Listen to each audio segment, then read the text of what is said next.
ऐसा कौन सा शस्त्र है जिसे श्री कृष्ण भगवान ने सब लोगों को उपयोग करने के लिए कहा है? वो शस्त्र कौन सा है? क्या आप उस शस्त्र को जानते हैं क्या? शस्त्र शब्द सुनते ही आपके मन में तलवार, गदा, त्रिशूल या फिर और कोई भी शस्त्रों याद आ गए रहेंगे, लेकिन मैं जिस शस्त्र की बात कर रही हूँ वो इनमें से तो कोई भी नहीं है। लेकिन ये शस्त्र का उपयोग संसार में करना तो बहुत ही आवश्यक है। प्रिय दर्शकों, आपका सुनो और सुनाओ चैनल पर स्वागत है। क्या आपको पता है कि सबसे ज्यादा शक्ति कौन से शस्त्र में होती है?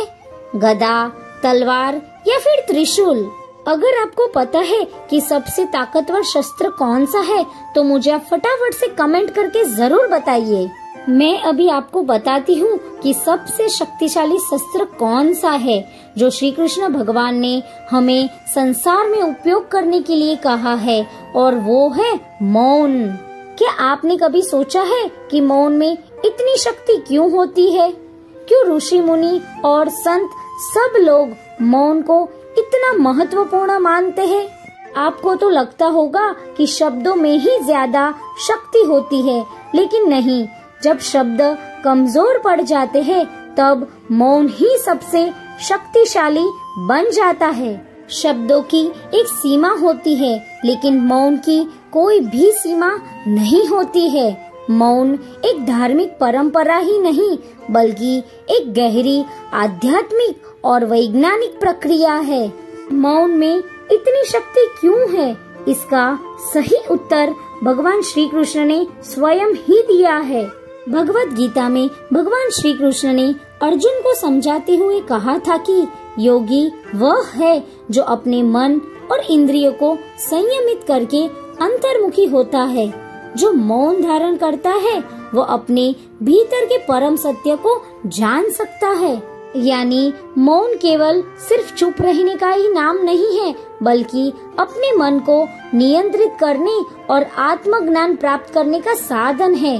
भगवान श्री कृष्ण ने अर्जुन को यह भी बताया कि जब हम अपने विचारों और वाणी पर नियंत्रण रखते हैं, तब ही हम सच्चे ज्ञान को प्राप्त कर सकते हैं। भगवान ने कहा है कि मौन ही ध्यान का द्वार है और ध्यान ही आत्मा को परमात्मा से जोड़ने का एकमात्र माध्यम है।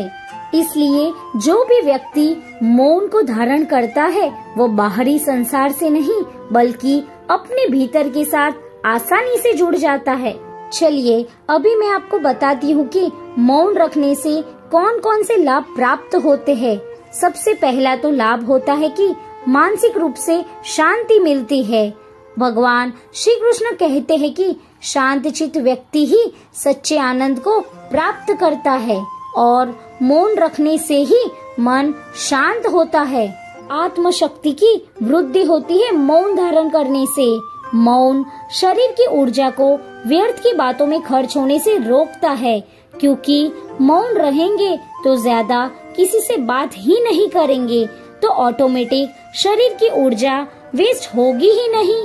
हम जब मौन होते हैं तो हमारे भीतर सही और गलत को समझने की शक्ति अपने आप ही बढ़ जाती है। ध्यान और आत्मचिंतन के माध्यम से ईश्वर से भी जुड़ने लगते हैं।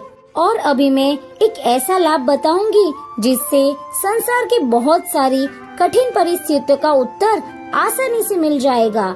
जब मौन धारण करते हैं या फिर जब हम कम बोलते हैं तो वाणी ज्यादा प्रभावशाली और सकारात्मक बन जाती है। कौन सी परिस्थिति में क्या बोलना है उसकी समझ अच्छे से प्राप्त होती है। ये सभी लाभ मिलते हैं जब हम मौन धारण करते हैं। लेकिन अभी मैं आपको बताती हूँ कुछ इसके वैज्ञानिक फायदे। आधुनिक विज्ञान भी इस बात के साथ है। नियमित रूप से मौन धारण किया जाए तो मानसिक तनाव यानी कि डिप्रेशन कम होता है, एकाग्रता यानी कि कंसंट्रेशन बढ़ता है, और आत्मविश्वास यानी कि हमारा सेल्फ कॉन्फिडेंस भी बढ़ता है। कुछ मिनट का मौन रखने से सोचने की और निर्णय लेने की भी शक्ति कई गुना बढ़ सकती है।